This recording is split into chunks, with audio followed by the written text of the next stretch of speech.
Hello everybody and welcome to episode 2 of my Manchester United career mode on FIFA 17.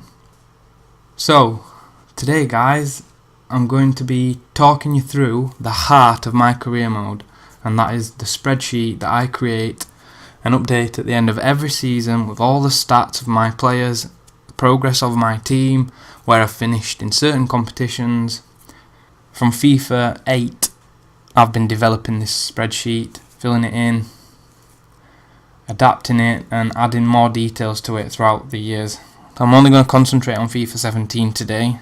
If you would like to have a look at any of the data from the other FIFAs, please let me know in the comments below.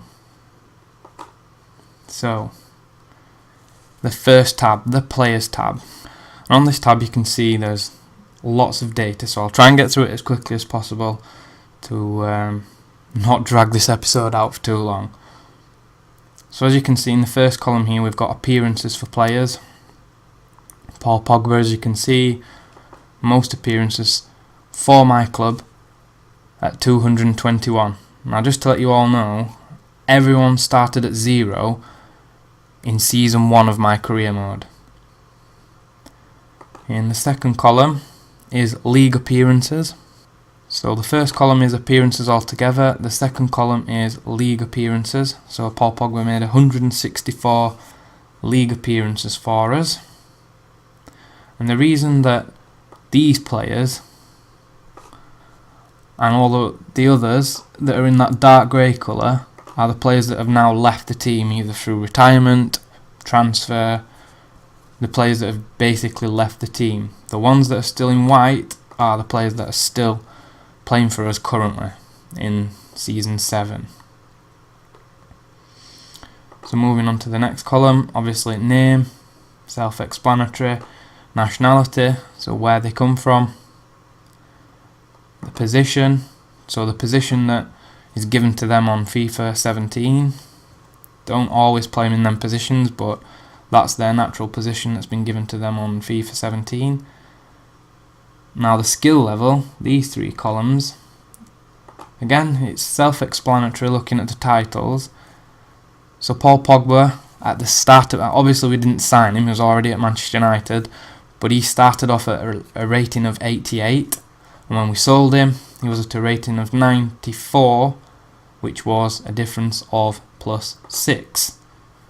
So again, as you're looking down the players, you can see what we signed them at, or what they were at the beginning of the game, and what they actually left us at. Cristiano Ronaldo, as you can see there, a rapid decrease in his rating due to his age when he actually left us, due to retirement, but we'll get onto the transfers in a little while. Next column is goals. So this is total goals scored. I do a breakdown, as you can see down here. There's another tab which I'll show you in a minute, but this is just the total goals the players score for us throughout the seasons they played for us. Assists, again, same, it's not broken down, just total assists while they were playing for us. Player of the year, now I decide the player of the year myself, I don't let the game choose it or anything like that, it's just the players that I think deserve to be player of the year. And it's not necessarily the players that finish with the highest rating at the end of the year. It's the ones that stick in my mind, that's not had many injuries, that's played big parts in the team, keeping clean sheets. Young player of the year, again I award this to youths that I might have signed, or any players that are really 21 or under. Same principles as before, anyone who's made a big impact in the team, or someone who just stands out in my mind. Again, next column is self-explanatory, yellow and red cards throughout the careers. Next column is Champions League appearances, so how many Champions League appearances. Clean sheets, now I only record clean sheets for goalkeepers, as you can see Manuel Neuer there has 53 clean sheets. Adrian, who's left, had 33. Donnarumma has 30. This is up to the end of season 6, guys, as well. It's not been updated since the end of season 6. And then the final column is the team that they play for, which is obviously just Manchester United. The reason I did that is that if I change teams halfway through my career or I got sacked and I started with another team, I could carry on the same spreadsheet, but obviously the players would be for another team and I could have them all on the same one. So just to finish off this tab, player records, most appearances for the club. Now some of these have formulas in them, so anyone who appears here at the top of the appearance tree, because that's how I've got it filtered at the moment, will auto-populate in here. So we can see Pogba, most appearances for the club with 221, most goals, 91. Again, this has got a formula, but it links to this tab, which I will show you in a second. And assists. This has not got a formula, so I just basically go down, select the filter, select it to choose to filter this table from the highest to the lowest, and that'll give me whoever the top assist player of my team is, which is Pogba at 48. Most league goals in the season, most 22, which I know is pretty low for Zlatan Ibrahimovic during my first season. Again, I'll get on to the goals in depth in a moment on this tab. Most cup goals in the season, Jamie Vardy with 17. Again, that was from season 1. Had an absolute spectacular season in the Europa League. Most league goals for the club in total, 74. Again, I will show you how that figure is attached in a moment. Most cup goals for the club, Jamie Vardy with 22. Player of the year most times, Pogba with 2. Most yellow cards was Tar, 32 yellows. Most reds, Chris Smalling with 3. Most league appearances, 164 for Pogba. Most Champions League appearances, 35 for Ronaldo. And most Champions League goals is 12 for Ronaldo throughout his career with us. Highest rated player, Paul Pogba. Again, that is attached to player ratings. I'll show you that in a second. And most improved player, 22. So that is basically linked to when I signed a player, when I sold him. He's had the biggest increase in his rating so far. So that's the first tab. Second one is the goals tab. So on the top here we've got how many goals in total we scored in season 1, season 2, 3, etc. This figure here, total amount of goals we've scored altogether in the 6 seasons that we've played. Season 6 there, obviously you know we've started season 7. Cristiano Ronaldo top scorer of 91, which we already know, but here it's broken down a little differently. So in season 1 Ronaldo scored 2 league goals, no cup goals. He was signed in January of that season, I believe, and did get an injury, which is the reason why he didn't contribute much to the team. Season 2 he picked up 14 league goals, 1 cup goal. Season 3, and as you can see it carries on. In this column we've got league goals for each player, in this column cup goals for each player, and in this column is Champions League goals for each player. These are not separate, so he didn't score 17 plus 12. That 12 is included in the 17 cup goals that he scored. This section is just positions, broken down into midfield, forward, and find a defender. There we go, Chris Smalling, currently my top scoring defender with 8 goals, which is pretty good for a defender.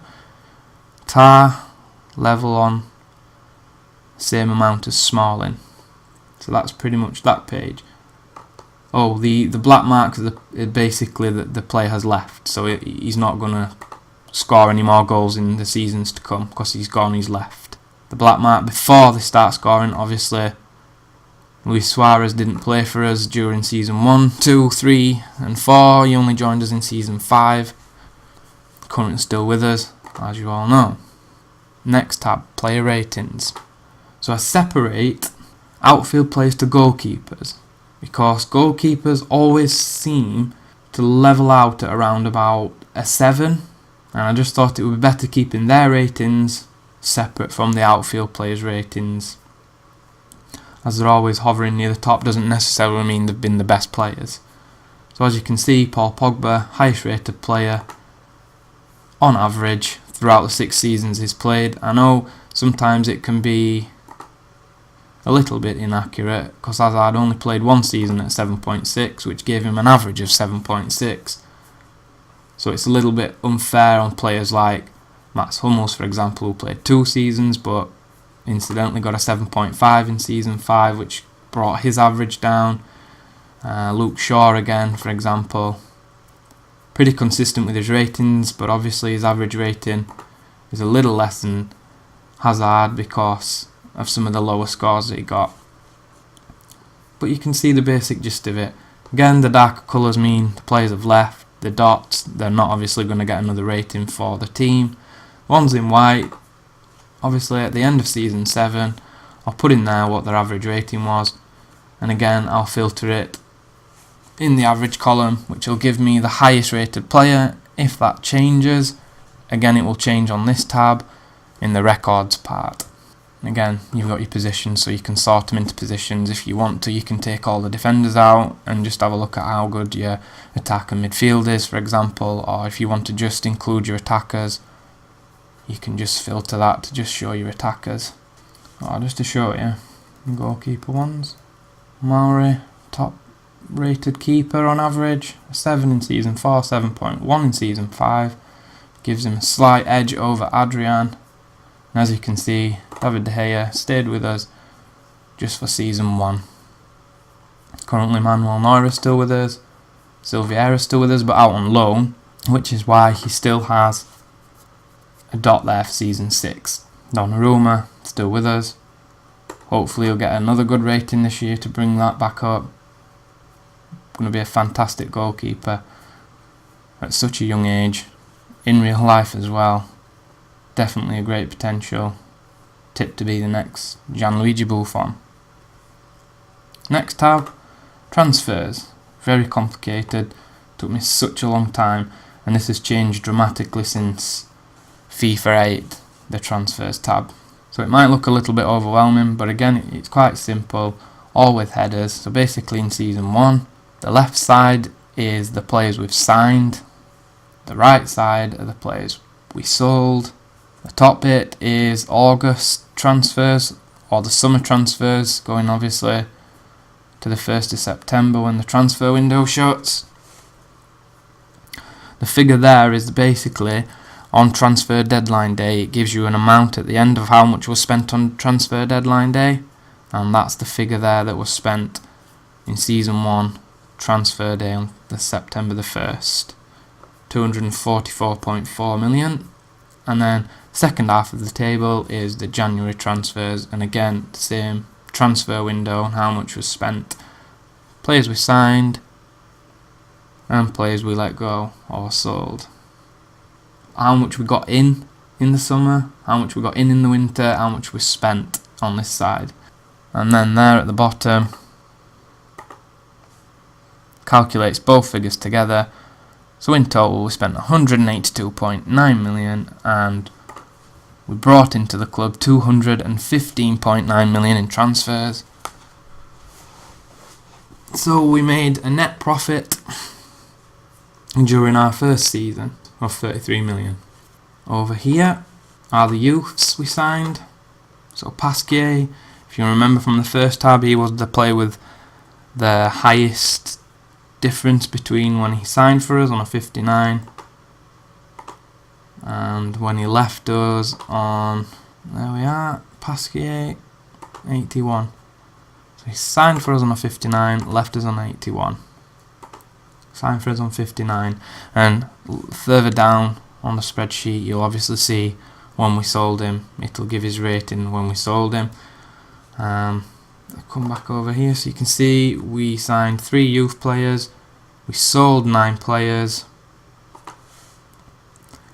and we brought in 9 players. So in total 12 players in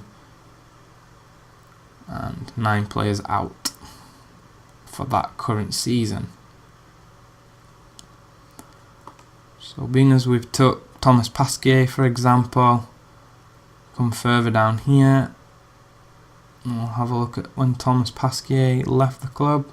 Yeah, season 7. So Thomas Pasquier has just left us, just as we started season 7, and he went to Newcastle for £18 million and left it at 81 rating. Self-explanatory again, his position that was given on FIFA 17 and his nationality was French. I think I've covered the majority of things on this. Again, if you want any more details, like I said on episode 1, you just have to get in contact, leave a comment, and I'll try and explain a little more about whatever it is you're wanting to know more about. The finances tab. So again, at the end of every season, I think it's on the 25th of June I do it, on that day every season, I go into the finances tab on career mode and record certain aspects of it, just so I can see how the team is doing year upon year. So in season 1, you can see that in total we had 679.9 million in earnings, and in expenses we had 513.1 million, which was a total profit of 166.8 million. Really good turnover, and I'm sure that would make any board happy. But as you can see, going down, that's just increased all the time, and we're making some real money now. Totals there in the bottom. So total earnings for the club was 4.735.5 billion, is that? I think. And in expenses 2.588.2 billion. And as you can see, we've made just a little over 2.1 billion in profit, which is really good.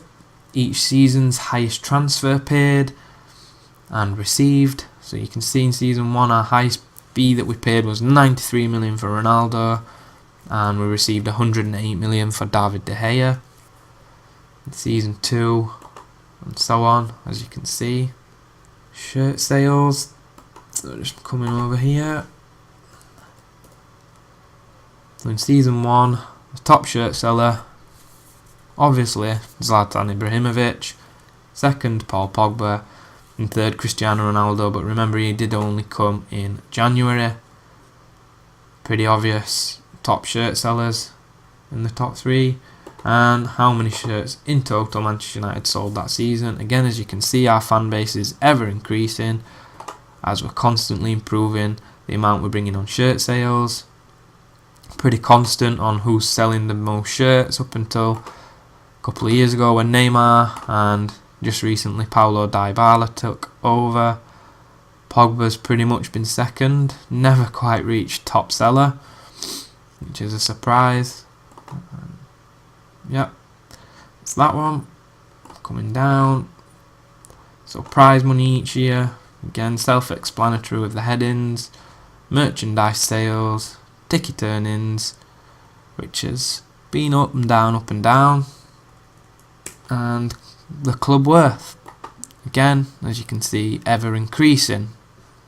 Shows that I've done a really good job in my career mode with Manchester United so far.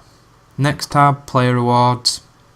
This is where I have my own opinion on my team's progress over the year, the individual player accolades, my top goal scorer and top assists.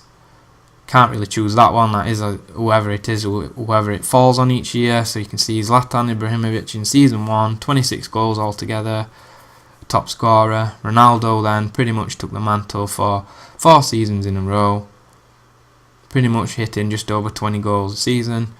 In real life, I know he doubles that, but Premier League, a lot tougher league than La Liga, I would say. Last season, pretty low goals scored, Luis Suarez, but the goals were shared out amongst quite a few players last season, although it was a pretty poor season in goal scoring for me for some reason last year. Assists, been pretty constant, always around 10, just a big jump to 12, well, not a big jump, 2 in 2020. The reason they're in yellow is the ones that are the highest, basically. So if anyone ever gets over 26 goals in a season, that will then become yellow, and that will change to the same colour as these.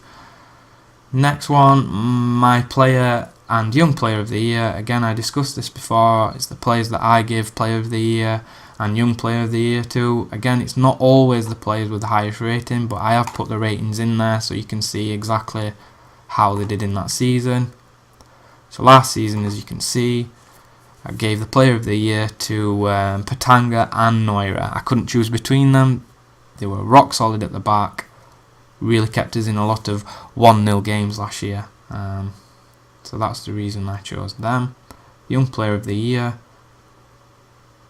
So as you can see, Patanga in 2020 was a young player of the year. And he eventually made it to player of the year in 2022. Rock solid defender for us. And last one, clean sheets. Again, self-explanatory. How many clean sheets in total goalkeepers had over a season? Next tab, my Premier League history. So as you can see, in season 1, we were Manchester United in the Premier League, and Tottenham won it with 88 points. Ran away with it actually, and we finished second. Chelsea shortly behind us, and Middlesbrough finishing in 4th. Wow. Champions League spot for Middlesbrough. And at the bottom, so due to the amount of detail I have to put into this, it's so time consuming. I don't really put the entire league positions, just the ones that count, the Champions League and the relegation teams. So as you can see, it's all self-explanatory. 1 draw and loss, goals for and against, and goal difference. This at the top links to the records of each season. So as you can see, season 1 currently holds the record for the most amount of victories in one season, which was held by Tottenham at 27, which equates to this.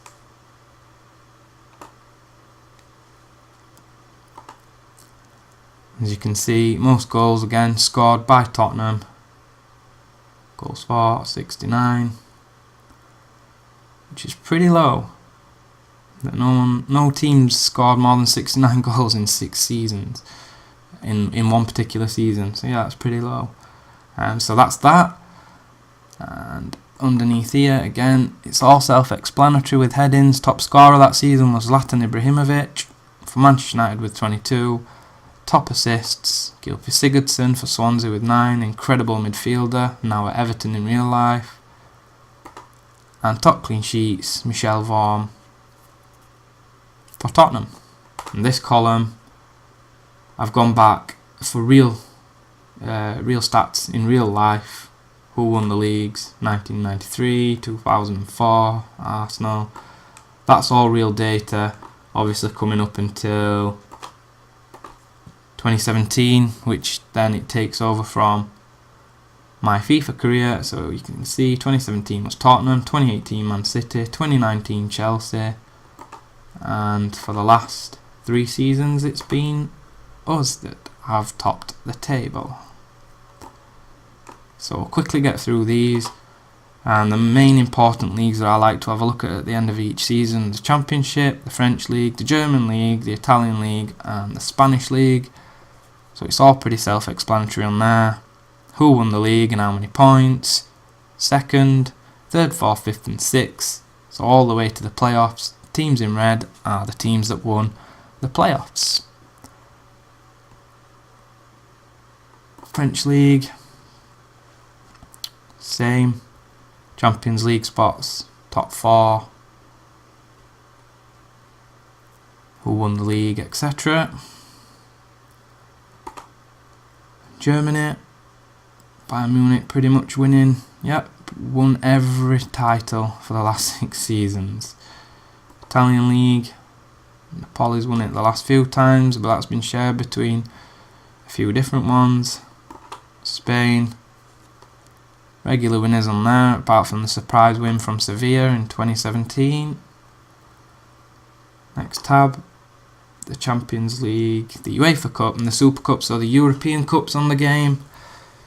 So basically the winners, and the little number at the side is starting from when I started my career mode, how many times they've won that trophy. So obviously you can see Real Madrid's won it once, and then because they won it again, they get a little number 2.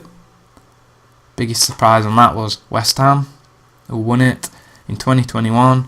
They actually knocked us out in the semi-final, I believe,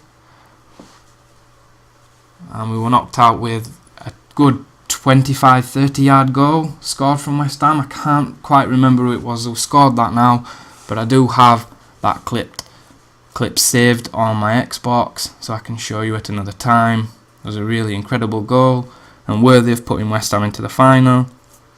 I didn't begrudge them the victory, and I'm glad they won it in the end.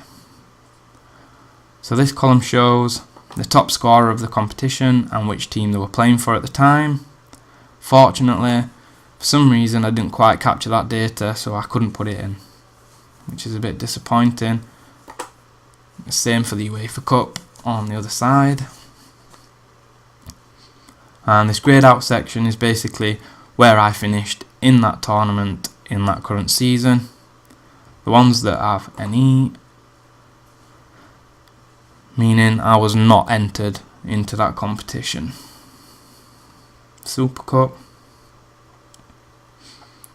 Domestic, as you probably might guess, the FA Cup, the Capital One Cup and the Community Shield. Same principle. The little number, how many times I've won it since I started my career mode. As you can see, Arsenal, 3-time winners of the FA Cup since we started. We won it for the first time last year. Capital One Cup, we won it a couple of times in a row. Community Shield, same principle, where we finished in that competition or whether we were entered into it or not. Now this next one is something I've added it to my spreadsheet, but I've not done anything with it. It's basically in case I ever take over an international side, which is something I don't really do. So I like to spend all my attention and time playing as Manchester United, but that's pretty much how it would be set up.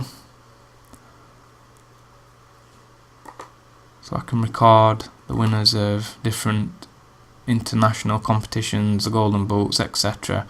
Like I say, it's not something I really pay much attention to. Something that I might pay more attention and put more detail into it in FIFA 18. Again, next one. This is if I do manage an international side. Any games I play as that national team, I would record here. So basically, if I was manager of Argentina, I had my first match, which was a World Cup qualifying game in the group stage, game 13, and we drew 2-2. Up here, it will also show how many games I've won, drawn, or lost, how many games I've had in total with Argentina. So this is just something I was playing around with for the international teams if I ever decided to manage an international team as well as Manchester United. And finally, the bio tab. Again, just more bits of information that I like to record at the end of every year.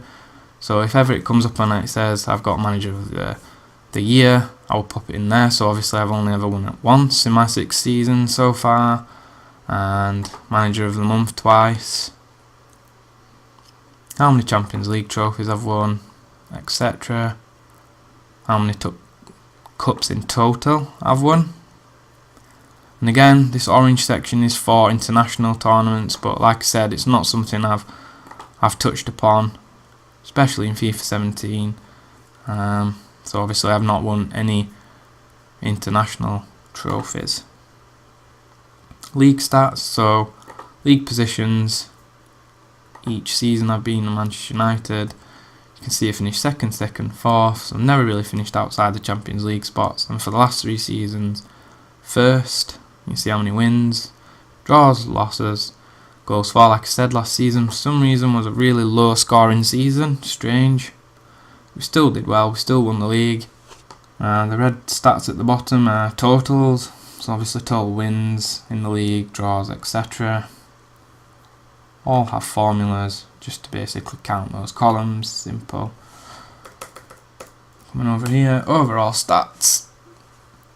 Finally, and that is the total games we played altogether. Season 1 we played 64 games, we won 42 of them, drew 12, lost 10, 115 goals, 51 against, and a 64 goal difference.